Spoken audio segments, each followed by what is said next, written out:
নাস্তা বা টিফিনের জন্য এটা হতে পারে দারুণ রেসিপি। আটা তো আমাদের বাসায় সবসময় থাকে। আমি এখানে 1 কাপ আটা নিয়ে নিচ্ছি। তারপর এখানে পরিমাণ মতো লবণ আর 1 কাপ দিয়ে দিচ্ছি দুধ। এই দুধটা আগে থেকে জাল করা।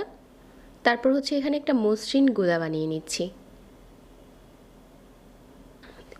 তো এখন হচ্ছে এখানে একটা পাতলা গোলা তৈরি হয়েছে। আমি একটা চামচ দিয়ে উঠিয়ে দেখাচ্ছি যে গোলার ঘনত্বটা কেমন হয়েছে।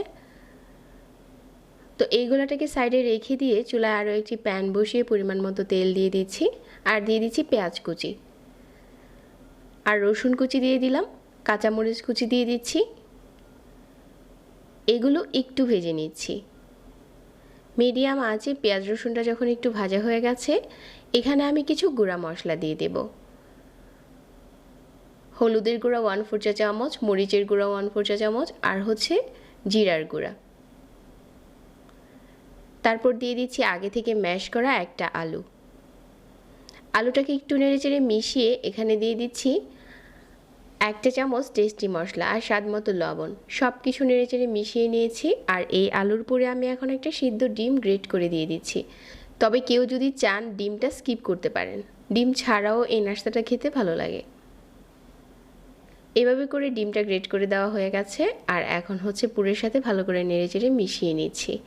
তো ডিমটা হচ্ছে নেড়েচেড়ে মিশিয়ে চুলা থেকে নামিয়ে নিচ্ছি।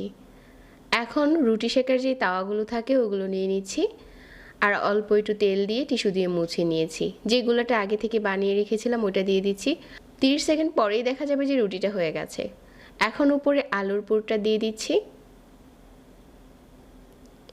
আর একটা সাইড থেকে এভাবে করে ভাঁজ দিয়ে দিচ্ছি।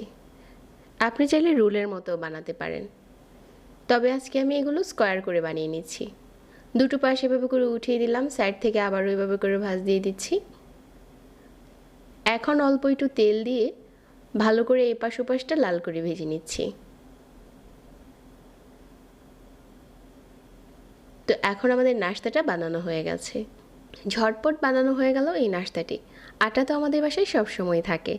চাইলে এই নাস্তাটা বাচ্চাদের টিফিনের জন্য রেডি করে দিতে পারেন। এটা খেতে খুবই মজার হয়। চাইলে এটার সাথে চিজও অ্যাড করতে পারেন। সহজ রেসিপিতে শেয়ার করেছি। যাদের কাছে এরকম নতুন রেসিপি ভালো লাগে পেজ ফলো করে রাখবেন। সবাই অনেক ভালো থাকবেন। আজকে এখানে বিদায় নিচ্ছি। আল্লাহ হাফেজ।